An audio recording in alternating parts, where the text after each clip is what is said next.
Hi, teammates! Naalala niyo ba yung vlog interview ko sa viral couple na sina Bonnie and Nilo na more than 30 years pala ang age gap? More than 500,000 views na yung interview ko sa kanila. Kung di nyo pa napapanood, i-click lang ang link sa description box para mapanood nyo yung interview ko sa kanila.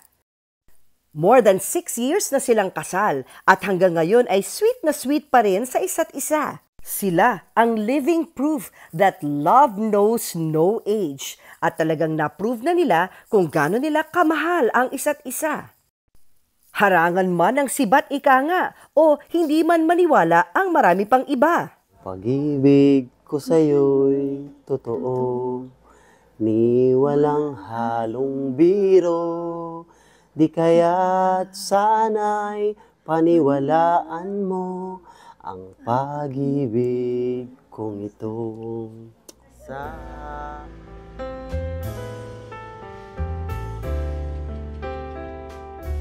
Narito ang ilang highlights ng interview ko sa kanila. Hindi ko po basta ang alam ko lang po, parang sa kanya po naka yung ano ko parang naka-padlock yung puso ko dati.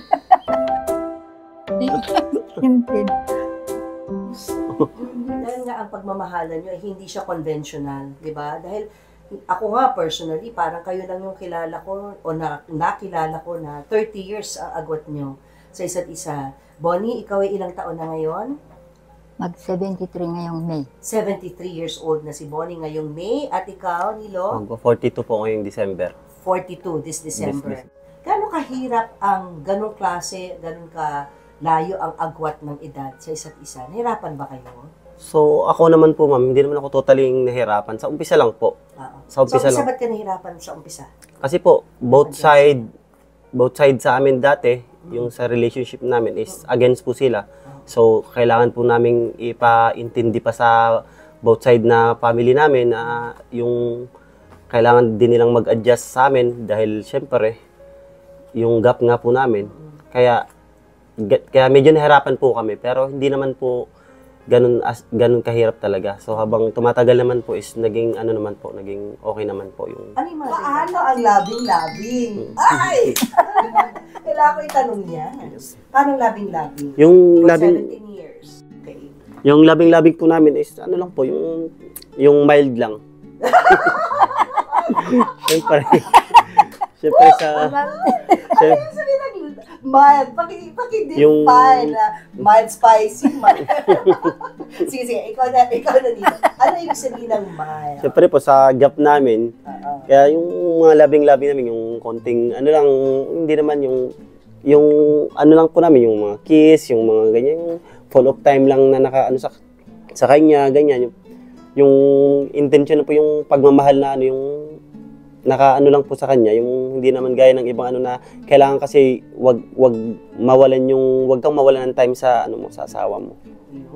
Time, kiss, hug, at saka yung mo po siya, i-care mo po siya araw-araw. Alaga. Yung pagsabi ng I love you. Gano'ng kadalas? Ano po, ma'am? Halos araw-araw po. Gano'ng kadalas sa isang araw yung I love you?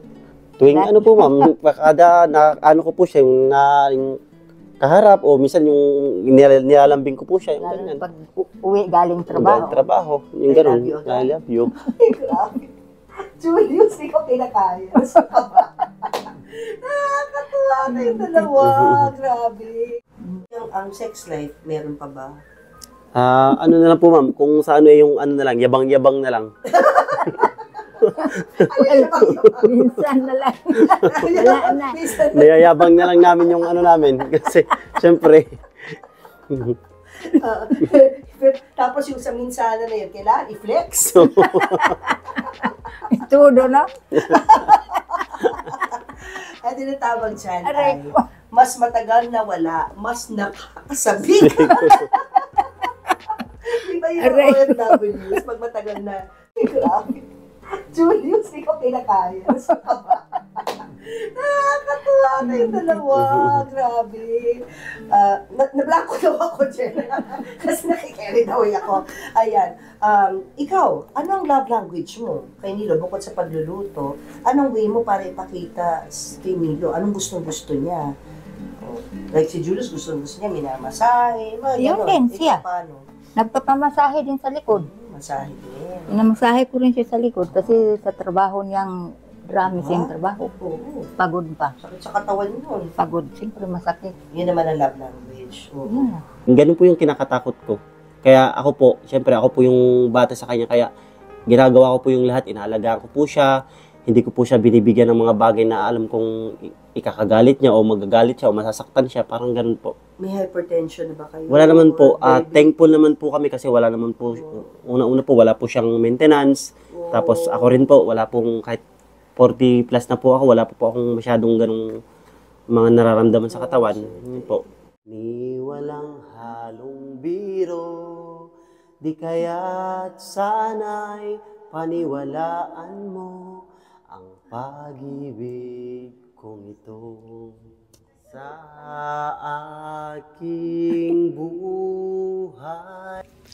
But wait, there's more. Hindi pa tapos ang storya kasi sina Nilo at Bonnie meron pa palang not just one wish but 2 wishes. At ang una nilang wish, sana magkaroon ng chance na ma-experience naman nila ang professional David Salon makeover.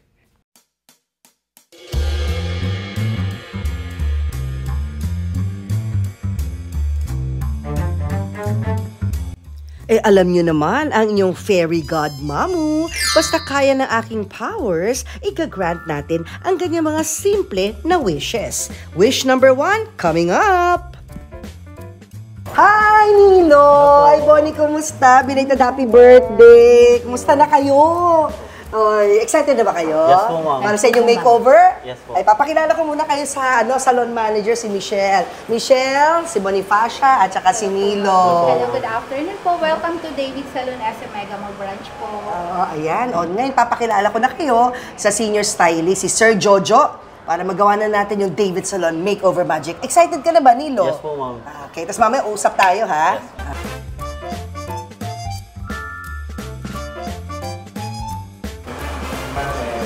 Ayan, papakilala ko na kayo guys kay Sir Jojo, ang senior stylist ng David Salon. Sir Jojo! Hello! Blessed day! I'd like you to meet si Bonifacia at saka si Nilo, husband and wife team. Siyempre, ang ating gagawin ngayon isang couple makeover. So Nilo, Bonnie, bago siyempre natin gawin yung David Salon Magic, may consultation muna with senior stylist Sir Jojo. So take it away, Sir Jojo. Hi sir, good afternoon po. Ano po yung gagawin natin sa hair niyo po? Ano na po yung parang Brazilian. Opo. Tapos ano po yung Color? O sige po, para mas maganda siya para magiging straight konti yung hair ninyo. So, i-color muna natin and then Brazilian. Yes po. Singit ko lang Sir Jojo, sabi kasi sa akin ni Nilo, ito, tama Nilo, itong color na ito, kaya nagkaganito, kasi nga sa araw, no? Exposed kasi siya sa araw dahil, di ba, mangingisda, laging palaot sa dagat. So ito ay hindi mo pinakulayan, tama? Talagang Color lang siya. Oo, nagkaroon na siya ganun pala yun, yung epekto ng paglagi kang nasa araw at saka sa tubig alat. Opo. Nagkakaganito. Color siya, ma'am. Oo, parang ano nangyayari? Parang kang kinulayan eh. Kasi Paano maalat nangyayari? ma'am, yung tubig dagat. Oo. Pero Kaya- nalighten yung Yes, hair, ma'am. yung natural hair. Oo, tsaka sa init din po. Yun pala yun. So, pero dito, itim pa yung buhok niya. Yes, ma'am. Ang gusto mo mangyari is papantayin ba? Parang ganito rin yung kulay? Or Brazilian? Ano ba yung Brazilian, Sir Yung Jojo? Brazilian, ma'am, isa siyang treatment na naka-straight siya ng hair konti. So yung kulot na hair ni Nilo, mas straight? Konti lang, ma'am. That is treatment lang siya, hindi siya yung straightening talaga. Treatment siya. Yes, ma'am. Ayun. So, ang Brazilian mo pala is more of a treatment. Yes, ma'am. Mas maganda siya sa mga chemically treated hair. So, like... Lang nagpa-color siya. Oo. Yan, okay Pero siya. Mas ito, safe siya, ma'am. Hindi pa nagpapakulay si Nilo. Mm. If ever, no? Yes, opo. Hindi naman to kinulayan eh. Pero ang magiging effect ng Medyo ng straight ng Brazilian, konti. Medyo magsi-straight yung hair mo, okay lang sa'yo? Dapat ma-relax, parang gano'n. Yes, ma'am. Pero lalambot. Yes. At the same time, hindi naman siya talaga super straight na parang ribbon. So parang wavy or may body. May body pa rin siya. Opo. Okay sa'yo yun? Itong current hairstyle niya, ano bang tawag mo dito? Dreadlocks, ma'am. ba? Yes, O, ma'am. dreadlocks. Ikaw ba gumawa nito? Yung pamangkin ko po. Okay na sa'yo. Siyempre, tatanggalin muna natin yung dreadlocks, di ba? Yes, ma'am. Ayan. At dahil, syempre, yung Brazilian may kulay, papiliin natin si Nilo ng kulay na gusto niya. Okay. Okay. Ano gusto niyong color po? Ay, yung halos kakulay lang din ang buhok. Okay. Sige po. So sir, ito yung ma-recommend ko sa inyo sir. Ash brown lang para the same na din sa color niyo po. Hindi siya malayo dito sa previous color niyo. So, okay sa iyo yan, Nilo? Yes po. Ash brown? Yes po. Okay. O, doon naman tayo kay Bonnie. Okay ma'am? Okay, dito naman ho kami kay Bonnie. Para sa makeover ni Bonnie, Sir Jojo, anong gusto mong color, Bonnie? Ano gusto ng color niyo ma'am? Mga malapit dito? Sa kulay ng buhok nyo. Ano ba marirecommend mo, Sir Jojo? Yun na lang. Ito ma'am, yung chocolate brown para makover yung mga white hair nyo kasi marami na siyang puti. Oo, marami ka ng puti. Oo. And then maglalagay tayo ng Sa ilalim. highlight. Tapos yung highlight, yun yung mga parang streaks ng color. Parang ako, may highlight. Kita mo to, oh. May highlight. So, ganon. So, may parang pinaka-base, which is Chocolate brown. chocolate brown. And then, the highlights will be ito, lighter. syempre. Light brown. Light brown. Which one is the highlight? This one, ma'am. Ayun na. Okay. Excited ka na ba, Bonnie? Ako excited na eh. Para makita ang new look mo. So, ang una is shampoo muna. Yes ma'am. Okay.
Grabe, Jojo! Please explain, anong ginawa mo sa kanilang dalawa? Wow, mukha na sila mga artista! Ang sinabi ni Brad Pitt dyan. Explain mo na anong ginawa mo muna kay Nilo. Ang ginawa ko Okay. dito ma'am, nag-color muna ako ng ash brown. Tapos, binursilian ko siya. Tapos, kinupitan siya ng konti lang para mawala yung madry sa ends. Ayun. So, yan pala ang Brazilian. Yes po, ma'am. Treatment pala siya para lumambot Smoothing ang treatment po. buhok. First time mo lang ba ito na-experience? Yes po, ma'am. Eh, kailan ka huling nagpakulay ng buhok? Pakulay ka na ba dati? Hindi po makakuha. Hindi po. Never. So, virgin hair. Yes po. Ang galing naman at dito mo yun na-experience sa David Salon. Anong pakiramdam mo? Happy ka ba sa nakikita mo ngayon? Yes po, ma'am. Hindi pa ako makapaniwala halos sa itsura ko pagka ganito po yung makeover sa akin. Ay, kinikilig na si Bonnie sa'yo. Ay, Bonnie, sige na! Kalabahiya. Para ka rockstar. Kulang na lang gitara. Ganun na. Lalo pong in love sa akin yung wife. Ay!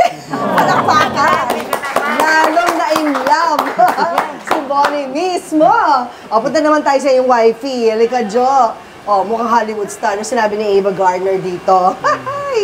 O, anong ginawa mo naman sa buhok ni Bonnie Fascia? Ang ginawa ko dito sa kanya ma'am, kinulayan ko siya ng chocolate brown. Ang ganda ng base. At saka ito, yung Para combination. makover yung mga white hair niya. Tapos naglagay tayo ng highlight na ash gray para mas light yung labas. Jo, ang ganda ng combination. Thank Yung you, ma'am. Dark base tapos ito. Wow. Lakas ilan ba? Ayoko nang isipin 73 eh. 50?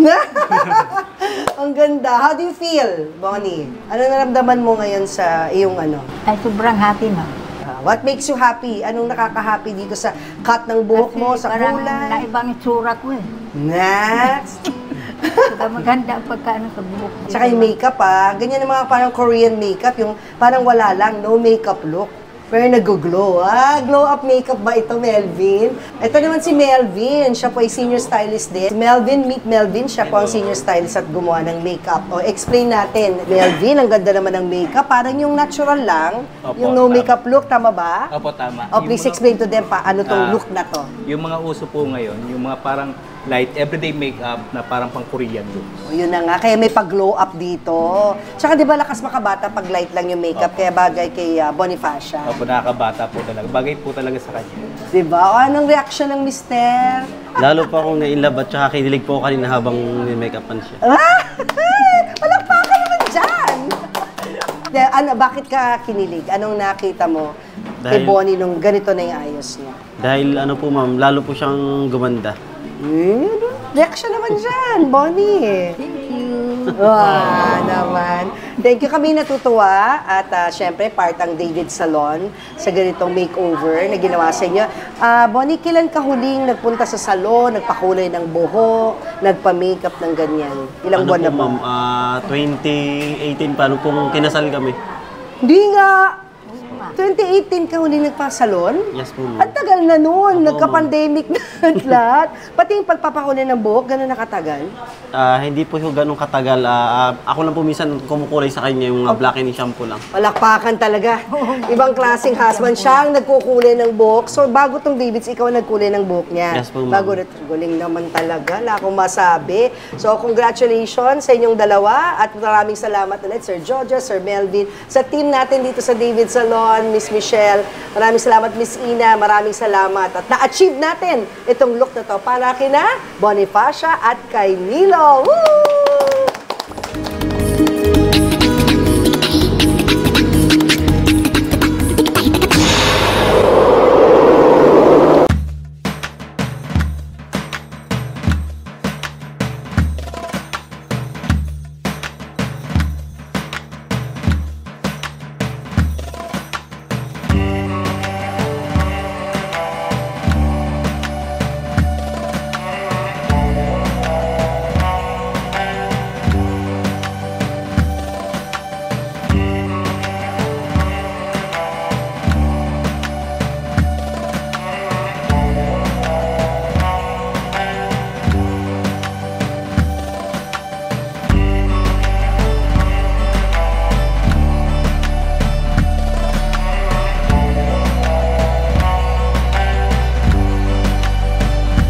Talagang David Salon brings out the best in you.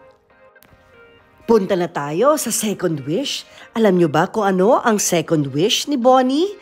Medyo alam nyo na siguro kasi yan din ang laman sa comment section. Ang wish ni Bonnie ay sana magkaroon siya ng pustiso. Siyempre, ang inyong fairy godmamu naghanap na naman ng isang dentista or dental clinic na papayag na mag-grant ang wish na yan. Hi! Here's Bonnie and Nilo. At ito'y walang iba kundi ang GAOC. Naku, excited na akong makita kung anong magiging bagong smile ni Bonifacia. Regular trays na nabibili, hindi siya one size fits all. Dahil dyan, be, makakasali ka na ng Queen Lola. Natatanggal na pustiso kasi yun ang ibibigay natin eventually kay nanay.